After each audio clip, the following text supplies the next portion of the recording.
खालील जमीन धारण्यानुसार प्रति हेक्टरी 20,000 रुपये याप्रमाणे प्रोत्साहनपर राशी म्हणजे बोनस देण्याचा निर्णय केलेला आहे।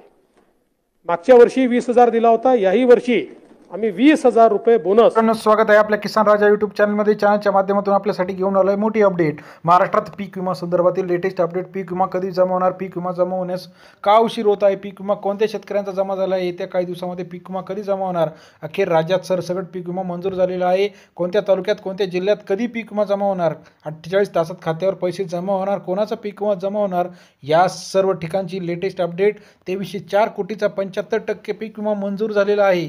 कोणत्या तालुक्यात कोणत्या शहरात 24 तासाच्या आत पीक विमा जमा होणार, पीक विमा लेटेस्ट अपडेट। पीक विमा विषयीची बातमी आपण घेऊन आलाय। बरोबर शेतकरी खरीप रब्बी हंगाम 2024च्या पीक विम्याची मोठ्या आतुरतेने वाट पाहत आहे, कारण आता लागवडी चालू झाली आहे, पेरणी चालू झाली आहे, मशागती चालू झाली आहे। मग या सर्वाचा खर्च भागवायचा असेल तर शेतकऱ्यांकडे पैसे पाहिजे, तर जो 25% पीक विमा मंजूर झालेला होता आणि उरलेला 75% पीक विमा होता, हा कधी जमा होणार, हा सर्व शेतकऱ्यांकडे मोठा प्रश्न होता।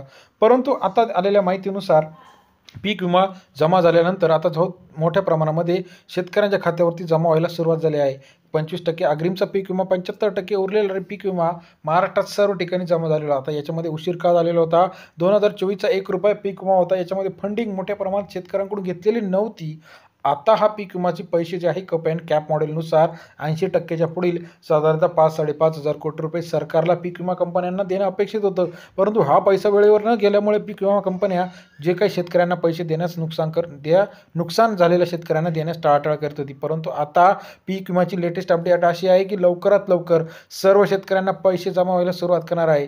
पीक विमा शेतकऱ्यांच्या खात्यात जमा व्हायला सुरुवात झाली आहे। येत्या काही दिवसामध्ये पीक विमा जमा होणार आहे। याविषयीची लेटेस्ट अपडेट जी आहे हे कृषी मंत्र्यांनी जाहीर केले आहे। येत्या काही दिवसामध्ये 7 ते 8 दिवसामध्ये 10 जुलैपर्यंत सर्व शेतकऱ्यांच्या खात्यामध्ये पीक विमा जमा होणार आहे। परंतु त्याआधी शेतकऱ्यांनी काय काम करायचं आहे, पीक विम्यासाठी काय शेतकऱ्यांना बंधनकारक आहे, केवायसी अपडेट आहे का नाही ते चेक करणं गरजेचं आहे, आणि आपला जो काही क्लेम अमाऊंट आहे हा कप अँड कॅप मॉडेलनुसार हा मंजूर झाला आहे का नाही ते चेक करणं गरजेचं आहे। तो जर चेक झालेला नसेल तर त्याच्यामध्ये काही त्रुटी असतील तर आपल्याला पीक विमा येणार नाही। जर आपल्याला पीक विम्याविषयीचे काही डाऊट असेल तर आपल्या जवळच्या CSC सेंटरला लवकरात लवकर आपण भेट देणं गरजेचं आहे, कारण शेतकऱ्यांना या गोष्टी माहीत नसतात। परंतु आता 2,500 कोटीचा पीक विमा येत्या काही दिवसामध्ये लवकरात लवकर शेतकऱ्यांच्या खात्यावरती येणार आहे।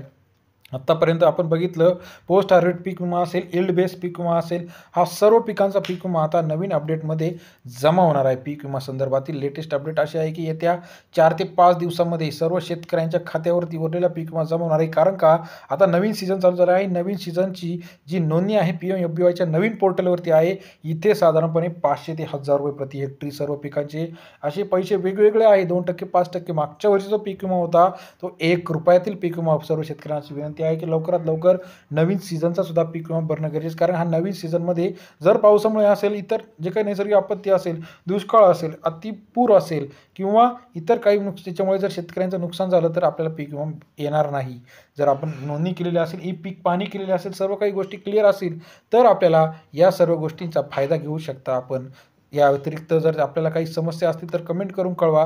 पीक विमाची लेटेस्ट अपडेट असेल, या सर्व जिल्ह्यांना पीक विमा जमा होणार, पीक विमाची यादी असेल, हे रोजच्या रोज चॅनलच्या माध्यमातून बघण्यासाठी चॅनलला नवीन असाल लाईक, सबस्क्राईब, शेअर करायला विसरू नका। अधिक माहितीसाठी आमच्या किसान मित्रा, किसान राजा या चॅनलला लाईक, सबस्क्राईब, शेअर करायला विसरू नका। माहिती आवडल्यास लाईक, सबस्क्राईब, शेअर करून कमेंट करायला विसरू नका। धन्यवाद मित्रांनो।